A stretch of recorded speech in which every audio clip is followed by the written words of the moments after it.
Welcome back to my channel. আবারও একটা নতুন ব্লগে তোমাদের সবাইকে স্বাগতম। এটা হলো 2024 সালের এবছরের সরস্বতী পুজোর ডেকোরেশন। ঠাকুর আসার আগেই আমি এই জায়গাটাকে খুব সুন্দর করে সাজিয়ে নিচ্ছিলাম। এবছর প্রথমবার আমি এই ব্যাকগ্রাউন্ডে একটা হলুদ রঙের কাপড় দিয়ে হলুদ রঙের লাইট দিয়ে সাজিয়েছিলাম। দেখতে বেশ ভালো লাগছিলো আমি আমার মেয়েকে কোলে নিয়ে বারংবার জিজ্ঞেস করছিলাম, মাম্মা ভালো হয়েছে তো? আর ও আমার তালে তাল মিলিয়ে বলছিল, হ্যাঁ মা খুব ভালো হয়েছে। বাচ্চাদের এই লাইট দেখলে খুবই পছন্দ হয়। আর ঠাকুরের পেছনে লাইট দেওয়ার কনসেপ্টটা আমাদের বহুদিন ধরেই চলে আসছে। এবছর আমি প্রথমবার নিজে হাতে করে এটা সাজালাম। যাই হোক, ঠাকুরও আমাদের চলে এসেছে। এবছর ঠাকুরটা অনেক বড় এনেছিল। আমার মা আর বাবা প্রত্যেক বছর ঠাকুর কিনতে যায় পছন্দ করে, আর আমার মা চেষ্টা করে প্রত্যেকবার বড় ঠাকুর আনার। আমরা যতই বলি না কেন ছোটো ঠাকুর আনায় না কেন, আমার মা বলতেই থাকে যে এই বড় বারান্দাটায় ছোটো একটা ঠাকুর নিয়ে আসলে কি আর মানায়? তো দেখো, সকাল সকাল এবছর আমি ঘুম থেকে উঠে আগেই চান করে নিয়ে রেডি হয়ে নিয়েছি। সকালেই শাড়ি পরেছিলাম, কারণ আমার ছেলে আর মেয়ের এবছর হাতে খড়ি, কিন্তু ওদের এখনও আমি তুলতে পারিনি। ভাবলাম কি আগে ঠাকুরের জোগাড়টা করে নিই, ঠাকুরমশাই আসার সাথে সাথে ওদেরকে তুলে চান করিয়ে শুধু জামা কাপড়টা পরিয়ে নেবো। আর তো কোনো কাজ নেই, ওদেরকে আগে তুলে নিলে না এইসব কাজগুলো ঠিকঠাকভাবে করতে পারবো না। আমি আর আমার দিদি এখানে বসে ফল কাটতে লেগে গেছিলাম। তার আগে আমি লাইটটা এখানে অন করে দিয়ে ঠাকুরের ডেকোরেশনটা ভালো করে দেখে নিচ্ছিলাম। তারপরেই আমি আর আমার দিদি এখানে বিভিন্ন রকম ফলগুলো কেটে নিচ্ছিলাম, আর আমার মাও আমাদেরকে একটু একটু হেল্প করছিল। আমার জেঠু এবছর মারা যাওয়ার জন্য এবছর বাড়ির সবাই এই পুজোর কাজে হাত লাগায়নি। আমি, আমার দিদি আর বেশ কয়েকজন মিলেই শুধুমাত্র এই জোগাড় যন্ত্রটা করেছিলাম। এই দেখো, আমার মেয়ে সরস্বতী ঠাকুর ঠেকে বসে পড়েছে। সকাল সকাল তাদেরকে চান করিয়ে একদম সাজুগুজু করিয়ে দিয়েছি। মুকুটটার একদিকটা ভেঙে গেছিলো, তাই সেটাকে মেকআপ দেওয়ার জন্য সেইতে একটা লাল রঙের ফুল লাগিয়ে দিয়েছিলাম, কারণ মুকুটটা সে পরবে বলে দিয়েছিল আগে থেকে। আর এই আমার ছেলে তার বউয়ের কোলে বসে আছে। আজকে তাদেরকে বারবার বলা হচ্ছিল তোমাদের আজকে হাতে খড়ি ব্যাপারটা তো ওরা জানে না, তাই ওদেরকে বেশ ভয়ই দেখানো যাচ্ছিল সেটা দিয়ে। এই দেখো, পুজোও শুরু হয়ে গেছে এরই মধ্যে। আমার মা সাইডে বসে কিছু কিছু কথা আমাদের বলে দিচ্ছিল, আমরা একটু একটু সাহায্য করছিলাম, বাকি সবটাই আমাদের ঠাকুরমশাই করে নিচ্ছিল। তারপরে দেখলাম কেউ এবছর বইই দেয়নি, আমি নিজেও বই দিইনি, কেউ দেয়নি। আমার জেঠিমা প্রথম বললো এখানে এসে গীতাটা নিয়ে গিয়ে ঠাকুরের কাছে দিতে। প্রথম বইটা গীতা দিয়েই শুরু হলো, তারপর বাকিরাও আস্তে আস্তে সমস্ত বইপত্র নিয়ে এসে জমা দিতে লাগলো। ঠাকুর পুজো হচ্ছে, এদিকে বই দিতে সবাই ভুলে গেছে। দেখো দেখি কাণ্ড। তো এই দেখো, গীতাটা আমি এনে আমার মায়ের হাতে দিলাম, আর এই একটা দুটো বই আমার পাশের বাড়ি এক বৌদি এসেছিলো, সে নিয়ে এসেছিলো, তার মেয়ের এসেছিলো, তার জন্য। কুটানো এখানে এসে গেছিলো ঠাকুর দেখতে। আর যেহেতু বাইরের লোক আছে, ওকে আমরা বাইরে বের করে দিচ্ছিলাম তাড়াতাড়ি করে, যাতে কাউকে দেখেও চিৎকার না করে। ভয় লাগে না, বাইরের আননোন পার্সনকে দেখলে একটুখানি ভয়ই লাগে, ওরা হয়তো কী না কী করবে। তো এই দেখো, অলরেডি আরতিও শুরু হয়ে গেছে। বাড়ির সবাই, একজন দুজন যারা ঘুম থেকে উঠতে পেরেছিল তারা এসেছে। এবছর অনেক সকালে পুজো হয়েছিল, 7:30টার মধ্যে আমাদের পুজো বসেই গেছিলো। তো এত সকালে ঠান্ডার মধ্যে সবাই তো চান করে উঠতে পারেনি, যারা যারা পেরেছিল তারাই শুধুমাত্র পুজোয় যোগদান করেছিল। তাও অঞ্জলির মধ্যে অনেকেই এসে উপস্থিত হয়ে গেছিলো। বাকি যারা পারেনি এবছর তাদের জন্য অঞ্জলিটা বাদই পড়ে গেল না হয়। একটু বেলায় পুজো না হলে না সবাই এসেই পৌঁছতে পারে না, এটাই হলো বাস্তব কথা।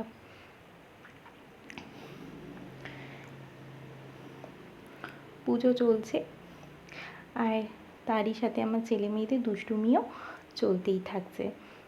ওরা বারবার বিরক্ত করছিল, ওখানে ধূপ জ্বালাবে, ওখান থেকে মোমবাতি নেবে, এইসব নিয়ে। আরও যখন ছোটো ছিল আগের বছরে প্রসাদ খাবে বলে বায়না করছিল, আর এবছর একটু বড় হওয়াতে বায়না করছে বারবার ওই আগুনে হাত দেবে বলে। বলো, ওদেরকে বোঝানোই যায় না যে বাবু এগুলো তো খুবই টেনশনের ব্যাপার। তো এই দেখো, আরতিও আমাদের মোটামুটি শেষ হয়ে গেল। এই যে ঠাকুরমশাই আমাদের পুজো করছেন, প্রত্যেক বছর উনিই আমাদের পুজো করেন। আমাদের বাড়ির সরস্বতী পুজোটা উনিই করেন। যবে থেকে আমাদের বাড়িতে ঠাকুর আনা হয়েছে তবে থেকে উনিই করেন। এখানে না কাঁসরটা খুঁজে পাওয়া যাচ্ছিল না বলে ভারী অসুবিধা হচ্ছিল। কাঁসর ছাড়া কি পুজোর আরতি মানায় বলো তো দেখি? তো সবাই মিলে এখন আমরা কাঁসর খুঁজতে ব্যস্ত হয়ে গেছিলাম। কাঁসরে লাঠিটা পাওয়া যাচ্ছিল কিন্তু কাঁসরটা খুঁজে পাওয়া যাচ্ছিল না। লাস্টবার পুজো হওয়ার পর কোথায় যে রাখা হয়েছিল সেটাই বোঝা যাচ্ছিল না। তার সঙ্গে আমার ছেলেমেয়েরা তো এত দুষ্টু, যেখান থেকে যা পারে সেখান থেকে সেটা তুলে নিয়ে গিয়ে অন্য জায়গায় রেখে দেয়। এই যে আমার মা সরস্বতী মাঝে মাঝে গুটুর গুটুর হাঁটছেন, তার হাঁটাটা দেখে মনে হচ্ছে আমাদের বাড়িতে জ্যান্ত সরস্বতী নিজেই অবতরণ করে গেছেন। সত্যি তোমরাও দেখে ছবিটা বলো দেখি সত্যি কি না। আর এই দেখো, এই হলো আসল পর্ব। আসল যেই কারণে এবছর পুজো না হওয়ার কথা হয়েও পুজো হলো সেটা হচ্ছে এদের হাতে খড়ি দেওয়া। এটাই আসল উদ্দেশ্য ছিল এবছর পুজোর। সেই জন্য আজকে তো একদম শো স্টপার ছিল আমার ছেলে আর মেয়ে। তো অ ক খ ঠাকুরমশাইয়ের হাত ধরে সরস্বতী মায়ের সামনে প্রথমবার লেখা হয়ে গেল। আর আমার ছেলে মেয়ের জীবনী পড়াশোনার পাঠও শুরু হয়ে গেল। তো তোমরা সবাই ওকে আশীর্বাদ করো যাতে অনেক বড় মাপের মানুষ হয়। কতদূর লেখাপড়া করবে সে আমার জানা নেই, সেটা সম্পূর্ণটাই তার মেধা আর তার উপরেই নির্ভরশীল। কিন্তু একজন মানুষের মতো মানুষ করার খুব ইচ্ছা, অন্তত যেন সেটা আমি করে উঠতে পারি।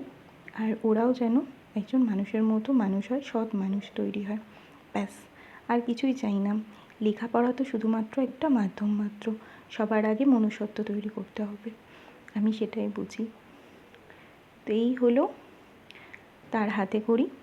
এরপর ওদেরকে দিয়ে ঠাকুরমশাই পুরো মন্ত্র বলে অঞ্জলিও দেয়া করিয়েছে।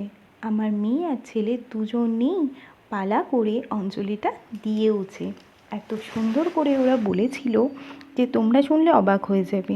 ছেলে তো একটু আধো আধো কথা বলে, কিন্তু আমার মেয়ে পরিষ্কারভাবে অঞ্জলি দিয়েছিল।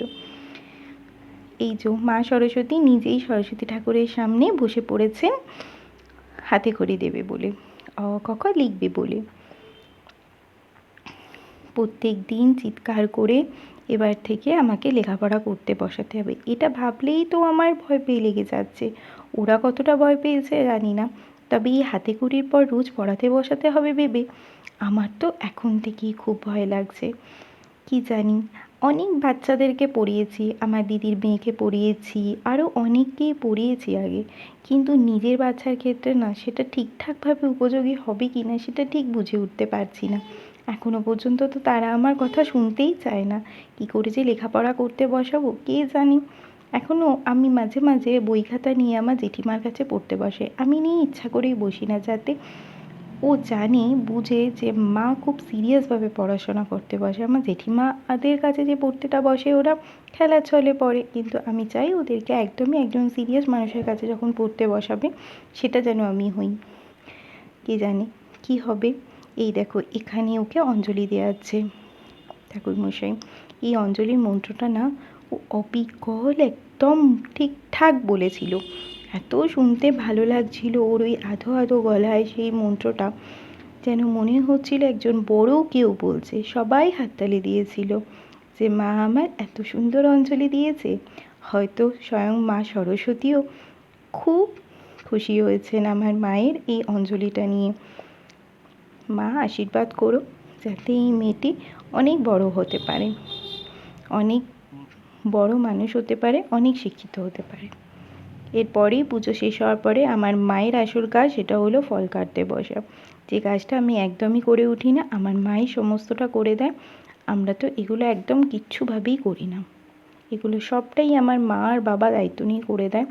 সব ফল কেটে কুটে সবার থালায় প্রসাদ সাজিয়ে সবাইকে প্রসাদ দিয়ে আসার দায়িত্বটা শুধুমাত্র আমরা পালন করি, বাকি আমার মা এই কাজগুলো খুব ভালো করে দেয়। আর কেন জানি না এই কাজগুলো যেন মনে হয় আমি পেরে উঠবো না, করলে হয়তো করতে পারি, কিন্তু কেন জানি না মা বাবা এই কাজগুলো করে দেয় বলে অনেকটাই সুবিধা হয় আমাদের। তো অনেক ফল এনেছিল, তার মধ্যে থেকে কিছুটা ফল কেটে দিয়েছিলাম।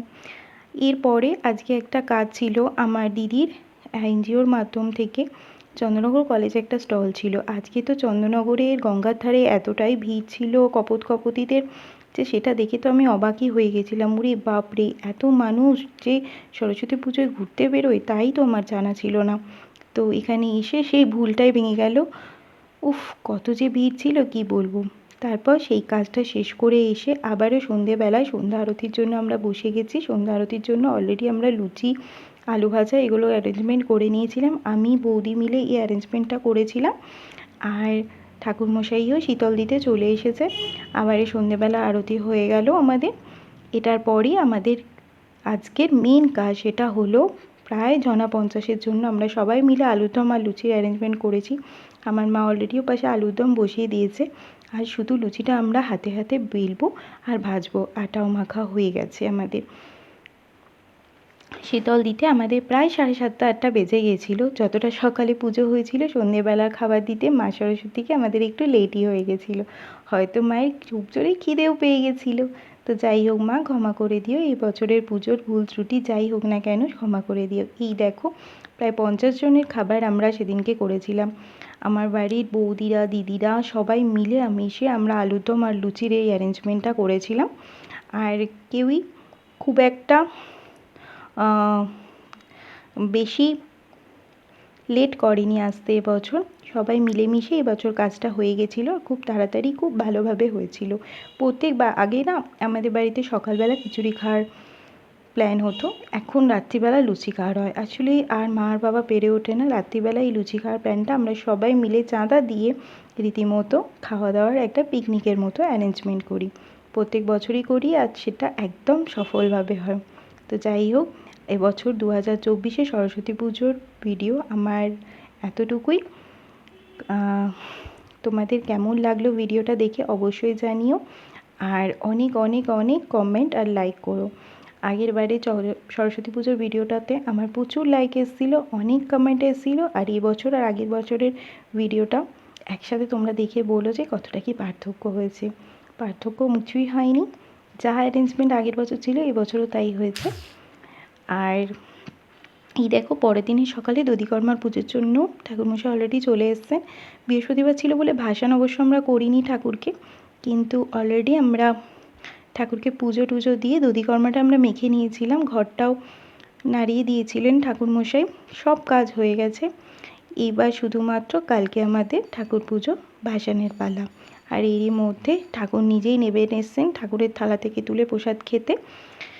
আর এই সব আনন্দ খুশি নিয়েই আমাদের দিন কেটে যায় সারাদিন এই বাচ্চা দুটোকে নিয়ে। তোমাদের কেমন লাগলো ভিডিওটা অবশ্যই কমেন্ট করে জানিও। অনেক অনেক অনেক লাইক করো। Thank you to watching my video.